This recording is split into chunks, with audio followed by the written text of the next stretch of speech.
Chères habitantes et habitantes du premier, ce sont nos premiers vœux et on ne pensait vraiment pas les faire dans un contexte pareil. Alors merci d'être avec nous, merci de nous permettre de vous imaginer nombreux et nombreuses derrière votre écran pour ce rituel annuel de la proximité. Ça fait un peu bizutage d'arriver comme ça, nouveaux élus en pleine pandémie. On ne peut même pas être tous présents sur la scène pour vous saluer, les consignes sont strictes et on a dû confiner en coulisses les 2/3 de l'équipe. Alors c'est sûr, l'année paraît mal engagée. Et pourtant, en 2020, on ne s'attendait pas à ce qui est venu. Donc il est permis d'espérer le meilleur pour 2021. Un café en terrasse avec des amis, une soirée au théâtre, au ciné, un concert dans un parc. Nous souhaitons des temps conviviaux pour nos aînés, bien sûr, mais aussi pour les jeunes qui ont besoin, à cet âge de la vie, des copains, des copines, des sorties. Nous souhaitons du réconfort pour celles et ceux affectés par la perte ou la maladie, ceux et celles qui ont été contraints d'arrêter leur activité, leur passion. Nous souhaitons de la reconnaissance pour celles et ceux qui se sont battus ou qui ont simplement tenu, souvent dans l'ombre des longues nuits ou la brume des petits matins. Nous avons vu en 2020 comment, ensemble, nous pouvons tenir, combien la solidarité nous renforce dans les épreuves, combien le désir est puissant de construire un monde d'après plus juste et équilibré. La tâche est immense, les forces nombreuses, aspirant à une société qui reconnaisse la vraie valeur, non pas de ce qui enrichit quelques-uns, mais peut contribuer au bien-être collectif. Aspirant à une démocratie lucide sur les conditions de préservation de notre monde commun. Aspirant à ne plus nier ou repousser les défis écologiques, mais à y faire face résolument, avec inventivité et créativité. Alors, pour 2021, je vous souhaite une meilleure santé, des imaginaires déconfinés, des bonheurs simples et conviviaux. Pour nous, élus du premier arrondissement, cette année sera celle d'un travail pour une ville qui résiste aux crises, capable de se régénérer, de réparer ses blessures. Avec la ville de Lyon et la métropole, nous avons déployé des mesures de soutien pour traverser les crises. Un plan d'urgence pour la culture, un soutien aux entreprises et commerces locaux, un engagement solidaire, surtout auprès des plus vulnérables. Avec la ville de Lyon et la métropole, au-delà, nous nous engageons résolument dans une transition, un changement de modèle. Avec le passage en régie publique de l'eau, le bien essentiel à l'origine de toute vie redevient commun. Avec la tarification sociale des transports en commun, l'accès à la mobilité est plus juste. Avec l'Office foncier solidaire et l'encadrement des loyers, le droit à la ville pour chacun de ses habitants est reconnu. Nous élaborons le plan d'une économie désirable qui doit répondre à l'urgence écologique en améliorant le bien-être des individus au lieu d'encourager le consumérisme destructeur. Une économie fondée sur des achats responsables, la puissance publique devant non pas seulement montrer l'exemple, mais aussi encourager les pratiques durables sur un plan social et environnemental. Une économie fondée sur le commerce local, les circuits courts, la proximité. L'un de nos dossiers importants de l'automne a été l'organisation du marché de la Croix-Rousse, avec la mairie du 4e, pour permettre sa meilleure répartition sur les deux côtés du boulevard, améliorant les distances sanitaires, la mise en valeur des étals et le plaisir de la promenade. Nous voulons encourager des changements de pratiques en aménageant des voies cyclables, en offrant des menus végétariens dans les cantines. Au niveau des mobilités comme de l'alimentation, nous avons localement de vrais leviers pour réduire notre impact sur l'environnement et ce, en améliorant notre qualité de vie. Nous voulons surtout que ces changements soient les vôtres. La première transition, c'est celle démocratique d'une appropriation des enjeux du bien commun par les premières personnes concernées, nous tous. Je donne la parole à Sylvain Godineau, adjoint à la transition écologique auprès du maire de Lyon. Merci Yasmine, bonsoir. Je tiens simplement à vous dire ce soir que les chantiers sur lesquels nous avons été élus sont maintenant bien engagés, en particulier en ce qui concerne la transition écologique. Je veux donner pour exemple les vergers municipaux qui seront plantés dans chaque arrondissement. Donc 7 sont déjà plantés. 2 seront plantés d'ici fin janvier. Je veux donner aussi pour exemple une alimentation plus saine pour nos enfants. Les repas de la restauration scolaire ont déjà été révisés pour une alimentation plus végétale, moins carnée. Je peux donner pour autre exemple la piétonisation, l'apaisement des abords d'écoles qui ont été largement déployés et des abords de crèches également avec une dizaine de crèches et plus d'une dizaine d'écoles qui sont déjà apaisées. Et je prendrai pour dernier exemple les enjeux d'habitat durable où nos adjoints d'arrondissement et à la mairie centrale ont re-questionné les promoteurs et les constructeurs pour leur demander d'intégrer plus fortement les critères écologiques dans la construction neuve et dans les rénovations. Nous allons accélérer ces chantiers en 2021 et j'aurai le plaisir de vous retrouver sur les enjeux des bâtiments municipaux, du premier arrondissement et des autres. Et j'espère que nous aurons également en 2021 l'occasion de vous associer aux réflexions sur l'utilisation de certains grands équipements vacants du premier arrondissement. Je n'en dis pas plus pour aujourd'hui. Je vous donne rendez-vous au vote de la programmation pluriannuelle de nos investissements, qui seront les gros investissements du mandat, qui auront lieu fin mars et qui nous permettront de mieux vous expliquer ce que nous avons prévu comme gros travaux sur tous les équipements publics de la ville. Merci beaucoup. Je vous remercie. Je passe la parole à Laurence Hugues, adjointe à la transition écologique et à la démocratie pour le premier arrondissement. Merci Madame la maire, chère Yasmine. Alors effectivement, transition écologique et démocratie vont de pair. Comme le dit l'écrivaine indienne Arundhati Roy, on ne fait pas un monde différent avec des gens indifférents. Nous avons la chance dans le premier arrondissement de compter sur des individus, des collectifs impliqués, engagés, dans les conseils de quartier, dans le conseil d'arrondissement des enfants, dans les réunions publiques. Nous voulons faire vivre cette démocratie pour que les habitantes et les habitants de tous âges puissent s'impliquer activement et que leur parole ait droit de cité. Donner par exemple des retours d'usage sur les aménagements expérimentaux, comme dans le secteur des Capucins, ou exprimer des avis sur la destination d'un lieu, comme la friche du Bon Pasteur, où la première phase de consultation a d'ailleurs montré le souhait fort des habitantes et des habitants pour un jardin ouvert à toutes et tous, et un espace de biodiversité. Dans les jardins de rue, comme dans chaque aménagement urbain, nous voulons effectivement, avec les habitants, mieux accueillir la nature. C'est un enjeu environnemental, mais aussi un enjeu social et l'occasion d'une réflexion collective sur les grands enjeux globaux. Symbole de la ville comestible, le premier verger de l'arrondissement a été planté, comme le soulignait Sylvain Godineau, square Bodin-Magneval. Il va nous falloir un petit peu de patience pour pouvoir savourer pleinement les fruits de ce verger. Patience pour les humains, mais aussi pour les oiseaux qui pourront se régaler. Là aussi, c'est bien l'enjeu d'une politique publique qui s'inscrit dans un futur désirable, avec optimisme et avec volonté. Merci. Jean-Christian Morin, adjoint à la ville apaisée. Merci Madame la maire. À la mairie du Premier, nous sommes à votre écoute pour les problèmes du quotidien. Problèmes de sécurité, problèmes de propreté des trottoirs, les nuisances sonores, les stationnements gênants. Nous sommes également à votre écoute au sujet des potelets qui auraient pu être arrachés et des potelets qui sont restés debout. Mais nous voulons surtout apporter des réponses plus larges, systémiques, et travaillons avec les services pour une ville durablement apaisée. Nous souhaitons des rues plus tranquilles, qui privilégient la vie et la mobilité des plus vulnérables. Les enfants, l'accès des écoles, les personnes âgées, les personnes en situation de handicap, et des rues qui donnent la priorité aux modes de transport les plus fréquemment empruntés dans l'arrondissement. Les piétons, puis les modes doux, puis les transports en commun, l'autopartage et enfin les voitures et deux roues motorisées individuelles. Nous souhaitons des rues plus vivantes et plus calmes, de nuit comme de jour, des rues qui respirent et savent faire la place à plus de végétation, des rues qui vivent avec le retour du mobilier urbain, des bancs, des aires de jeu et aussi des toilettes publiques, des rues qui s'amusent en développant des partenariats avec les professionnels pour des soirées et des nuits festives, mais respectueuses du voisinage. Nous souhaitons des rues plus sûres, pour que les plus jeunes puissent circuler et s'amuser en sécurité, pour que les jeunes et moins jeunes puissent sortir le soir sans crainte et sans danger, pour que les femmes puissent se sentir à l'aise à toute heure et en tout endroit de l'espace public.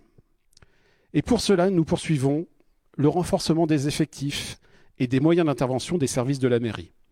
Services de médiation, les agents assermentés, la police municipale, en renfort et soutien des moyens de l'État, et tout cela pour garantir une rue sereine. Tous ensemble, nous ferons des rues plus tranquilles qui nous permettent à tous d'en profiter. Merci. Malika Haddad-Grosjean, adjointe à la ville inclusive. Merci Madame la maire. Chère Yasmine, en ces temps un peu difficiles, nous avons plus que tout de solidarité. Nous avons besoin plus que tout de solidarité. Solidarité qu'il nous revient d'entretenir. À ce propos, je ne me permets aucun doute. Vous savez être au rendez-vous en toutes circonstances. Vous savez rester fidèle à la tradition d'hospitalité, de générosité et d'humanisme de notre arrondissement. C'est vrai pour les parents d'élèves, pour les enseignants, souvent d'ailleurs des enseignantes, quand il s'agit d'accueillir, d'héberger les enfants et les familles sans toit. C'est vrai quand il s'agit d'apporter les courses, de préparer les repas pour les plus vulnérables d'entre nous, en particulier pendant cette crise sanitaire. C'est vrai pour alerter sur la maltraitance des enfants et bien d'autres preuves dans toutes vos mobilisations que je ne peux serrer sans abuser de votre temps. De la mobilisation pour sauvegarder, sauver l'esprit, l'âme, l'héritage, la tradition de brassage, de mixité sociale de notre arrondissement, longtemps sacrifié sur l'autel des intérêts particuliers. Des combats, des résistances contre la marchandisation de nos biens publics, de nos services publics. C'est le cas, par exemple, du combat que vous avez mené contre la vente de l'ex-école des Beaux-Arts, contre la fermeture des bains-douches que nous avons à cœur de vous rendre, de nous rendre. C'est notre engagement et c'est notre responsabilité devant vous. Responsabilité d'inclure et ainsi de prendre soin de nos aînés, d'aider, d'accompagner chacun et chacune vers un habitat digne.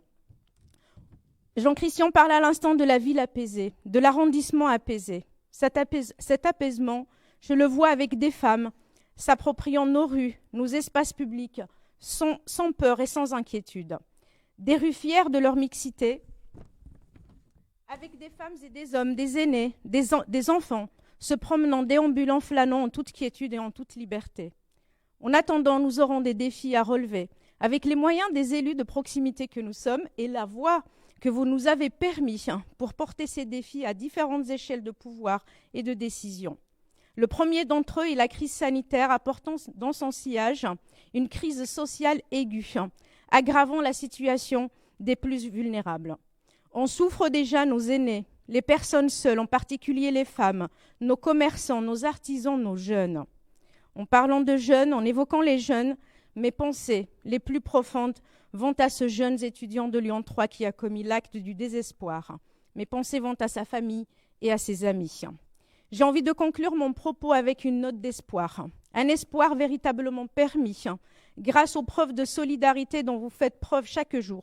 Je viens de le dire, mais aussi grâce au personnel de la mairie de notre arrondissement, que je remercie pour leur mobilisation, leur sens de l'intérêt général et pour leur humanité qui laisse parler, agir au service des habitantes et des habitants et qui font que cette mairie soit et demeure la maison commune. À vous, chers agents, je vous souhaite une très belle année. Je vous souhaite encore une fois le meilleur avec cette phrase de Bergson que j'ai toujours en tête. Je sais, je l'ai déjà prononcée, mais elle est toujours à propos. L'avenir n'est pas ce qui va arriver, mais ce que nous allons faire. Et j'ai envie d'ajouter ensemble. Je vous remercie. Nous allons vous présenter une photo de groupe. À défaut de pouvoir être tous et toutes sur la scène, vous pourrez voir une photo de l'ensemble des élus de l'arrondissement. Puis vous verrez une capsule vidéo du maire de Lyon, Grégory Doucet. Ensuite, nous vous laisserons écouter le concert de Talawin. Talawin, c'est un groupe de jazz oriental qui nous a été proposé par l'association Alwan. Il nous semblait particulièrement significatif de vous offrir un vrai concert de musique parce que la culture est bien vivante et elle nous relie. Il nous semblait particulièrement significatif aussi de solliciter pour cette programmation une association humanitaire de solidarité avec la Syrie, pays qui s'est soulevé pour la démocratie à la suite d'un certain 14 janvier 2011 qui a marqué le début des printemps arabes. Voilà 10 ans. Sous le joug des pouvoirs criminels, le pays a traversé la pire période qu'on puisse imaginer, mais dans l'adversité, Alwan a continué de soutenir là-bas des écoles, des théâtres, de semer des graines d'espoir. Nous faisons le vœu que ces graines grandissent, s'épanouissent et construisent un monde meilleur.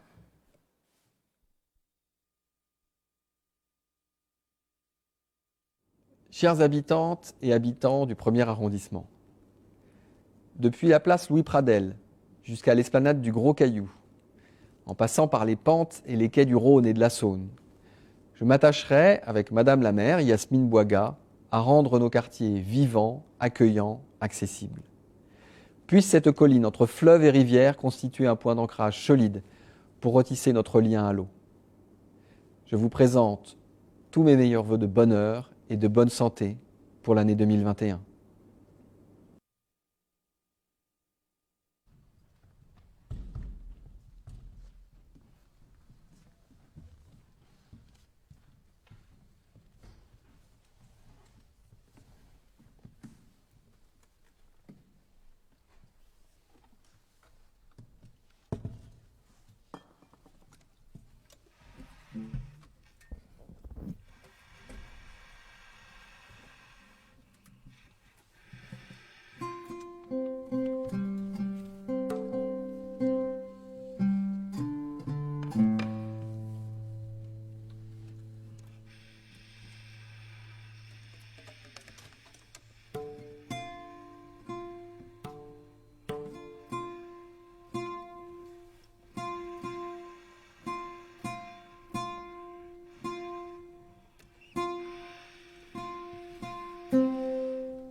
On va continuer alors avec un deuxième morceau. Le premier c'était Jam. On va jouer Banafsaji.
Ben Aknoun, c'est un quartier à Alger que j'ai visité il y a presque 1 an et demi. Et j'ai vécu un peu les événements qui ont, voilà, on appelle le Hirak un petit peu. En inspirant de tout ça, voilà, j'ai composé Ben Aknoun.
Voilà, une petite présentation de ce groupe de musique. En fait, c'est un trio.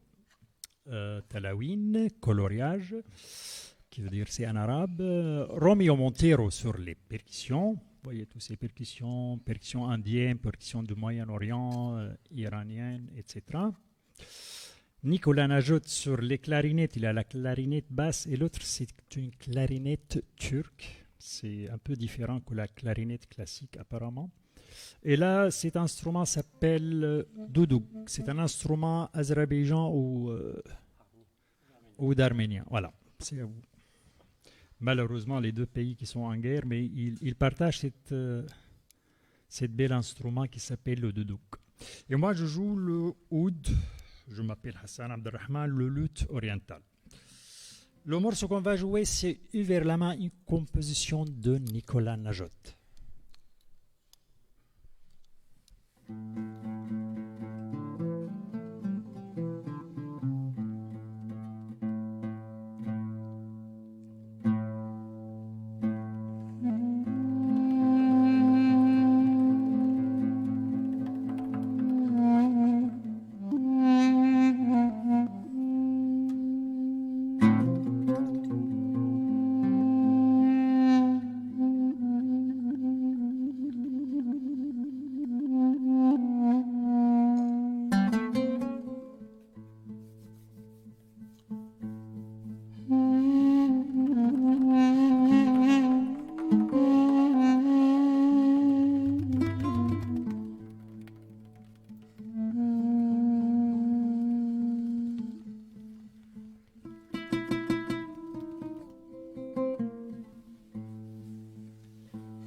C'était Fox and Ladies.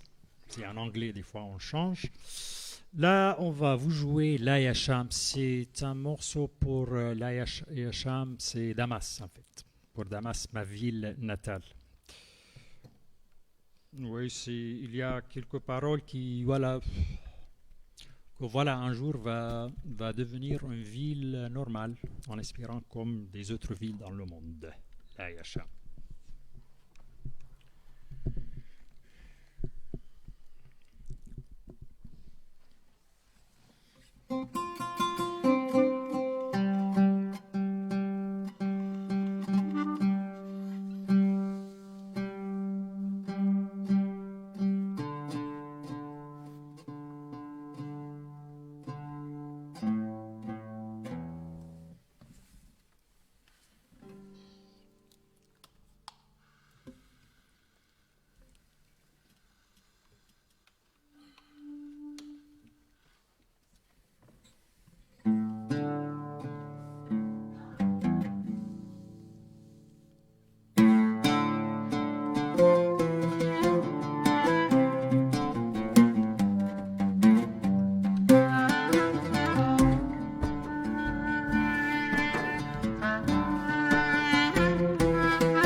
لا لا لا يا شام حقك ما بينضام لا لا لا لا لا لا لا يا شام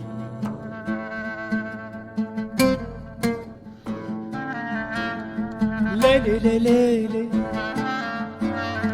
ليلي ليلي لا لا لا لا يا شام يا لا لا لا لا لا لا لا لا لا لا لا لا لا لا لا لا لا لا يا شام لا لا لا يا شام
Merci, merci.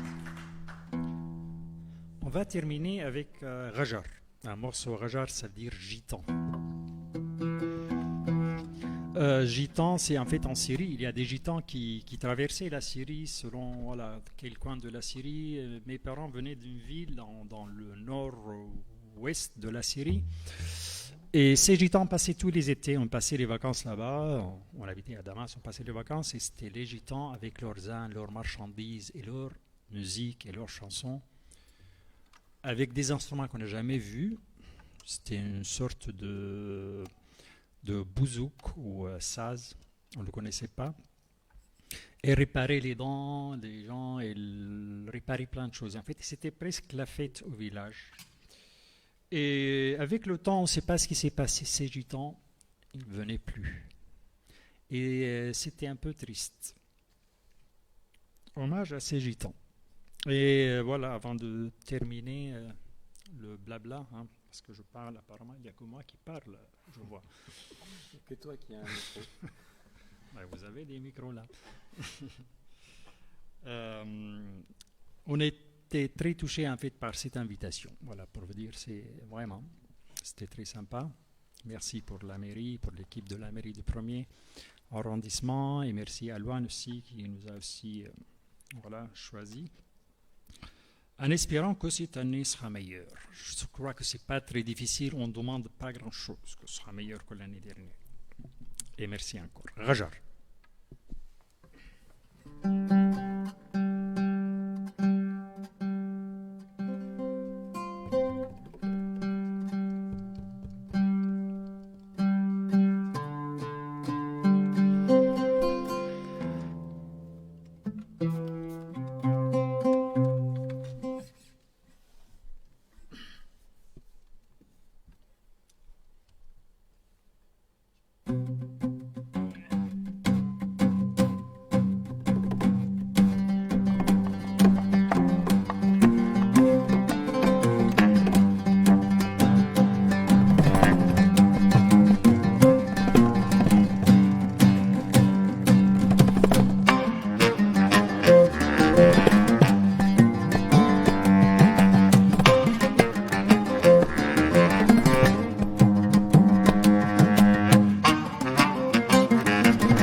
Merci beaucoup.